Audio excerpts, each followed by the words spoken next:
Why am I paying $6 for a luggage cart at the airport? Find something that you're passionate about, at least, and that you enjoy and that you don't despise getting up for in the morning. Pull you out of your comfort zone in order to teach you certain things. Follow your calling, what is for you, and stop moving in fear. Everything is a learning opportunity. How people treat one another here is very different. America needs help.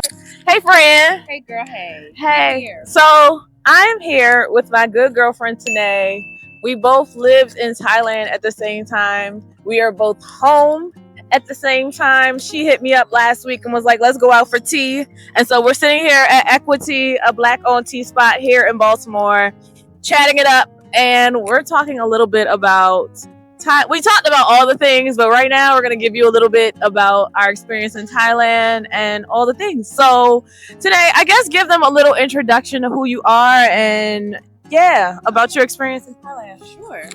Hey, everybody. Thank you so much, Zara, for asking me to do this. I really appreciate it so much. Yes, I'm very grateful that I have the opportunity to sit here with you and do this, because I think that you have so many incredible things to tell. You and Tajir have so much to give to the world.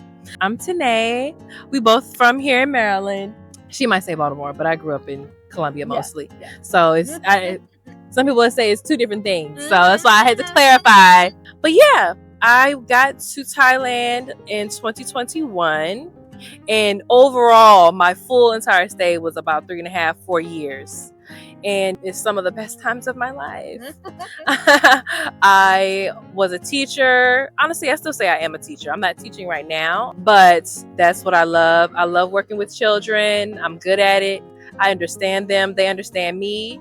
And I think that you just have to work in fields where it works for you. You know, most people don't want to work for a living, but we do have to. And so find something that you're passionate about, at least, and that you enjoy and that you don't despise getting up for in the morning.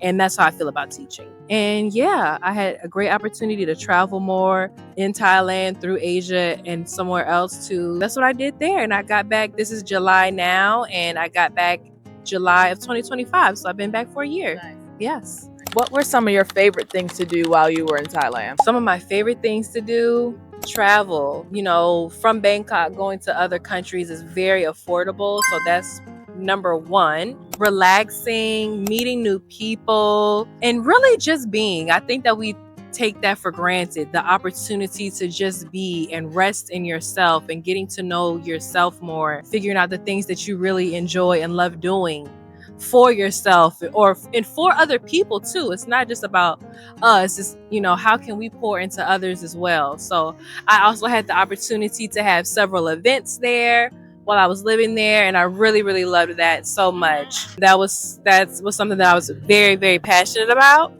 I mean, just traveling, spending time with my friends, just being and hosting my events and being with my students. I'm going to add one more thing that both of us like to do when we were in Thailand. We like to eat. Absolutely. The food. Sometimes I don't even think about it because I love it. Listen, the food. ... Period. We're going to leave it there. It was amazing. Like, I have tons of clips of us eating. Yeah. Real food. That you don't feel like disgusting. Satiated, yes, but not bloated or overwhelmed, and all of those things. So what brought you back to the States? The Lord brought me back. He was just telling me that it was time for me to come back. I wasn't really sure why. There was a bit of a shift happening in Chiang Mai at the time, but I feel like that's normal. You know, you have expats coming and going often. So there was just a shift there that I was like, I don't know if this is a shift that I'm ready for right now. And the Lord was just like, you need to go home for a bit. And I didn't really understand at the time, but now that I'm back, I do. There's just been different things going on with my family, and I had no idea what's going to happen. They happened after I got back, but I'm thankful that I was able to be back here for it. And just some things that I needed to learn, things that I needed to appreciate more. And sometimes the Lord will pull you out of your comfort zone in order to teach you certain things and to humble you a little bit more, again, show you a little bit more humility in the things that you're doing. And that's really why. Yeah. That call home, that following your intuition, that listening to something higher than you, that following your heart, that's real. That's real. That leads me home every time. And I always get home the right time when I'm supposed to. It called me home right before COVID. It called me home for this go round too. For me, I think travel is, I think we want everything to be a certain way. And one thing I learned is that it doesn't work the way you want it to all the time. Right. It works the way it's supposed to. Exactly. And our lives are all supposed to look the way that we want them to, or what is best for us, and not always how we intended it to be. And I follow the call. Absolutely. I follow the call. So that's not an easy thing to do either, to follow the call. So I just want to encourage somebody out there that right now you are feeling called to make a change in your life. And this has nothing even to do with moving abroad, right? That's not the calling that everybody has on their life. And that's okay. Just because you're seeing everybody, a lot of people on YouTube doing something, moving to a different country or whatever, that doesn't mean that that's the calling for you. You may have a purpose right in your city or in another state to help somebody else or to bless somebody else. Follow your calling, what is for you. But go ahead and stop moving in fear. A lot of us are doing that because it feels easier, right, to stay in that box, to stay in that comfort zone, but there's no growth in there. If you're already in a box that is exactly your size, how can you grow in a box that's already exactly your size? You can't. You either got to be willing to break the box or get on out and keep on growing. If you're ready to make a move and you're not sure, you weren't necessarily knowing if you should do it, if you should go ahead and take that chance, go ahead and do it. Go ahead and do it. You won't regret it, because even if you don't like it or it didn't turn out the way you wanted it to, you will have learned something from it. Everything is a learning opportunity. I agree wholeheartedly. My question for you now, I've been home. We've been home. I love a Baltimore summer. I love a DMV summer. I like being outside in the summer. There's a festival going on every weekend. There's something going on. What have you been enjoying being home? I've been enjoying being close to my family and friends here. There's just been different things going on that I'm so grateful that I've been able to be a part of. I got a family reunion coming up next weekend, so I'm looking forward to that. I got to go see my cousin, one of my cousins, back in June. That's like a big brother to me. So getting to see him down in Florida with his girlfriend and seeing how they're living down there. Those are the things and certain foods that you just can't find anywhere else. Nobody does a crab cake like Maryland. That's just what it is, point blank, period. And so I've had me a couple crab cakes up and back. So those are definitely things. And my brother, if you know me at all, my brother is everything to me. So just being so close, us being in the same time zone and being able to talk more often has been really great. Yeah. What about you? What's been great for you since you've been back here? Same. Family is the number one answer. Yeah. Family has been great to be around my babies, my little nieces, my nephews, the children, my cousins, my sisters, my brothers, my parents. It's just been good reconnecting with family. I miss that thoroughly. I know before I travel again on a longer term, I'm going to come home more often. I think I didn't come home enough. That homesickness was hard for me, and especially where I lived in Thailand. Well, in Thailand, period. It's far. So you don't just go home on a weekend in Thailand. You have to make it a trip. And so I missed my people and I missed my clients. I built a business where I worked with these people for 15 years. They're family at this point. There's some clients who were locked in like this. And so they were checking up on me like family was when I was abroad. So it was nice to see them. It's been nice to see my friends, all of those things. I've missed my family. I miss Blackness to the extent that we have here. I am very, I'm for the culture. I'm for the people. I just miss Blackness. Just something different that I cannot explain. Yeah. Baltimore is a very black ass city. Yeah. It's a very black place. Yeah. And I miss it. I miss it. I was going to say, and you know what you're getting with the Blackness in America. Correct. It's very different. Correct. When you go abroad. Correct. Okay. Just a heads up for you. Yeah. So no, absolutely. Especially being back here. I missed. Yeah. Blackness in the DMV. Yes. Yes. Blackness in the South versus Blackness anywhere. Yeah.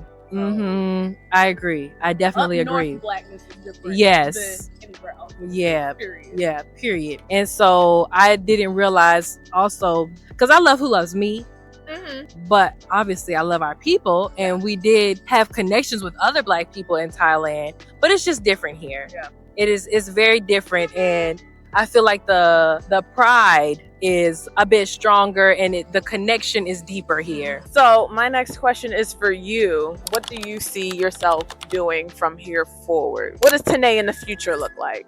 Wow. There's a lot that goes with that question. Actually, as much as I love traveling, I know for sure I won't be in Maryland. I love it. I love my family, but this is not my forever home anymore. That's one thing that I do know for sure. Tanae in the future looks like marriage, a baby or two, and just peace and joy. I'm not locked down to one place. That part of me of my life is gone. But right now, I just want my peace. I just want joy. I just want to be in an area where I can be my fullest self. And that's a large part of why I know that I can't stay here. And don't get me wrong, like, you can do anything wherever you go. But also, sometimes your home or where you grew up can be a bit limiting, because people already only see you a certain way, and then you start to kind of see yourself in that way again. And I had to come up out of that. I feel like going away from everything and everybody that already knows me allowed me to kind of find out more about myself and what I want and who I am and who I want to be. And now that I know that I can go here, it's like, oh, actually, not only can I go here, I can go here and here and here. I just am ready for more. I need more. The Lord doesn't allow me to settle. He just keeps on putting things in my spirit where I have to grow. I have to do more. And Tanae, I can't do that here. And so now I'm ready to go and see what is the next for me. So I can't really say exactly specifically right now. I mean, I got some ideas, but we'll know more by the end of the year. But that's where it is for me right now. Yeah. And not in like I don't know what's going on type of way, but just literally allowing the Lord to take the wheel and saying, okay, God, I see what you're doing. I see what you're saying. I don't have all of the answers right now, but I trust your will for my life, and I'm ready and willing to take that step and allow you to guide me once I've taken that step. I support all of that. Also, I know she has some things that she's just like, I'm gonna wait until it actually happens before I share it with y'all. So I support that too. Keeping things quiet until 2 ears, 1 mouth for a reason. Then there's that. What were some of the culture shocks about coming back? What are some of the culture shocks you experienced when you came back to the States? Oh, she got sit up. Oh. Why am I paying $6 for a luggage cart at the airport? Where am I going? Where am I going from the airport? There's no sidewalks. I can't take the luggage cart home. And I'm not getting any of that $6 back. So I'm paying $6 to go outside, and then I gotta put the luggage cart back too. I don't have nobody coming over to help me at least put the luggage on the cart. America needs help. Because in Thailand they're free. So I was like, what? That was one of the first things. Fresh off the plane, I was like, Lord, what did we do? You sure, God? This was what you said? I don't know. How people treat one another here is very different. How people treat one another. Yeah, like, it's strange. All these people waving right now, but they're men. But yeah, no, absolutely. Definitely the way that people treat one another, the way that people go about like their daily lives and put so much pressure on themselves. And no place is perfect. People are always going through something that they may not be talking about, of course. But I feel like here, people just wear it on themselves so much, and they're looking for other material things to solve all these problems that it's just not going to solve. Looking for something in different things when all you actually really want is peace. or love, and that's just something that I just can't get with anymore. I'm like, you are looking for something that you're just not going to be able to get. And you don't have to go abroad to get that. That's not at all what I'm saying, but you do have to acknowledge the things that you really do want for yourself. And I think that a lot of people here, just in America as a whole, they think that more money, more things, a bigger house, bigger car, better car, more makeup, more cologne, more perfume, more is going to solve these issues, and it's really not. So that, and then just the air. If you've ever traveled far abroad at all, you just know that there's just something in the air that feels heavy here. I don't really know how else to explain it, Zara. I'm sure that you understand, but it's just a heaviness here that is just, it just weighs you down. Maybe it's the expectation, maybe it's the way that people treat one another and look at one another. I feel like here kindness is like money, right? You can't just, if somebody's kind, you expecting something back, right? I'm giving you this kindness, so you got to give me my money, or whatever the exchange is. But I wasn't raised that way in general. I'm just a kind person. I'm just a thoughtful person. But then when you go and you meet more people that are just like that, and they expect nothing from you at all, that's just genuinely who they are, and then you come back into a place where people are expecting something from you because they were kind or because you're kind, you must want something more from me, when actually I don't want anything from you. This is actually just who I am. I don't know how to be anything other than who I am. That's definitely been a very different experience for me. What are some things for you that you are like, oh my gosh, I didn't even realize that because you were abroad longer than I was, because you went before COVID, and then you came back right before COVID, and then of course me and you kind of got there around the same time in 2023 or something like that. So what are some, in all of your travels, and not just in Thailand, what are some of the major differences in culture or culture shocks that you've experienced? I love how this became my interview. Culture shock wise, I won't even say a culture shock, but I just miss the weather. I miss the weather. I don't like seasons. I don't like having all the seasons. I never thought I did. In fact, once I left, I said, I never need to deal with winter ever again. I don't like all the seasons. It affects people's mood in the most negative way. Something I've realized too, Asia is colorful. Colorful, as in buildings are colorful. There's flowers everywhere. Every holiday, there's colorful flags and decoration. And you don't realize how much color is missing until you're not around it. And then I came home and everyone's house looks the same. Girl. In the summer, we get trees, we get the bloom from the trees and stuff like that. But in the winter, there's no color anywhere. The way we are dressing right now is very neutral. Me too, literally today. I'm very neutral, but color is missing. When I came back and then I went to Vietnam to visit and I saw how colorful Vietnam was, I was like, whoa, I really miss color. And it's something so simple that's really inspiring that was missing. I was like, wow. Thailand will throw up all festivals. Every festival you can think of, Thailand is going to celebrate it. Everyone's holiday, they celebrate everyone's holiday, and they're going to do the decor everywhere throughout the city, all the things, all the lights. You're going to know the holiday. They are not Christian. They throw Christmas up around and they go crazy. For Loy Krathong, they go crazy. It is lanterns everywhere, paper lanterns hanging from, it is beautiful all the time. Something as simple as color missing, and how simple something so little can really impact your day and how you feel. Because when I was in Vietnam, when I went back to Vietnam just for the hair sourcing, and I was looking, everyone had beautiful flowers everywhere, and I'm just like, oh, this is so nice.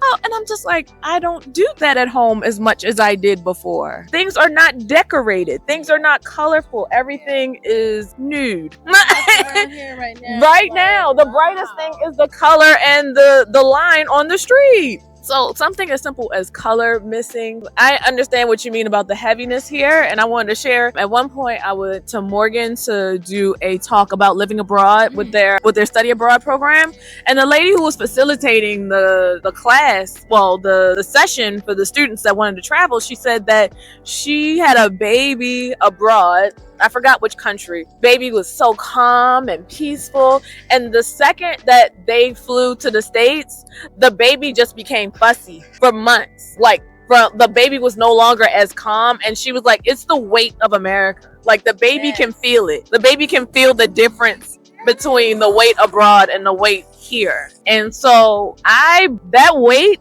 that heaviness, that is something in the air, you don't know until you're gone and you experience it. You're like, oh, okay. The children can feel it. Yes. And when I say she was like, it was a newborn. She said she got here after maybe 3 months. She was probably 3 months when they came back. The baby could feel the weight. She was like, the baby was just fussy. And then the second they left, back to calm.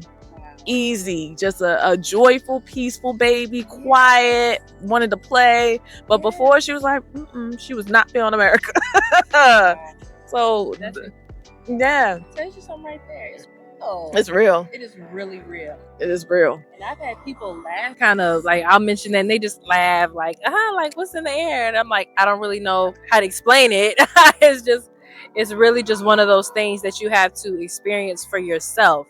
But again, it's like you don't know until you know, because it feels normal. Mm-hmm. You don't know how much you have on your shoulders until it's released. Mm-hmm. And then it's like, oh my gosh, oh, this is what you meant. This is what you're talking about. Mm-hmm. So if you're watching this and you're like, it's because unfortunately you haven't had the opportunity to experience that release yet. And I pray for you that you do. And it might not be through travel. It's through whatever makes you feel joyful and ease and peaceful. It might be here in the States. It might be somewhere else. Like I said, it's whatever is for you. What would you like to leave the people with? Okay. First and foremost, Jesus loves you. Even if you feel like he doesn't know who you are, he does.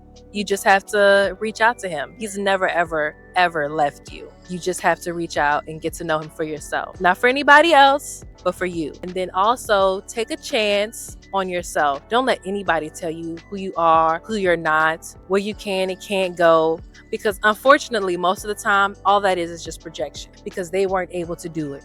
They couldn't fathom stepping out on starting that business. And when I do these types of videos, when Zara does these types of videos or things, we're not trying to tell everybody, go live abroad. You have to do it. That's the only way to go be happy.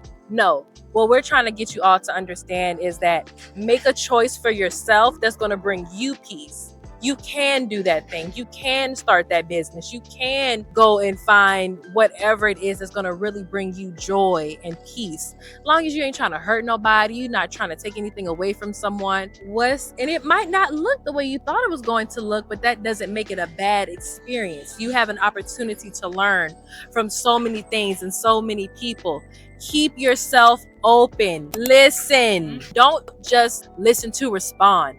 Listen to understand. If more people did that, we would have so much more understanding and peace around the world and in our communities. But we'd be so quick to just want to respond out of anger or hurt or I'm right, you're wrong. Shut up. 2 ears or 1 mouth.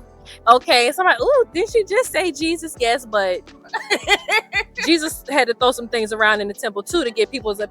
He had to shake some stuff up too. So you might need to tell some people, hey, go ahead about your business. Yeah. I love that. I agree with that sentiment. I think there is no formula for happiness. I think everyone's formula for happiness is individual.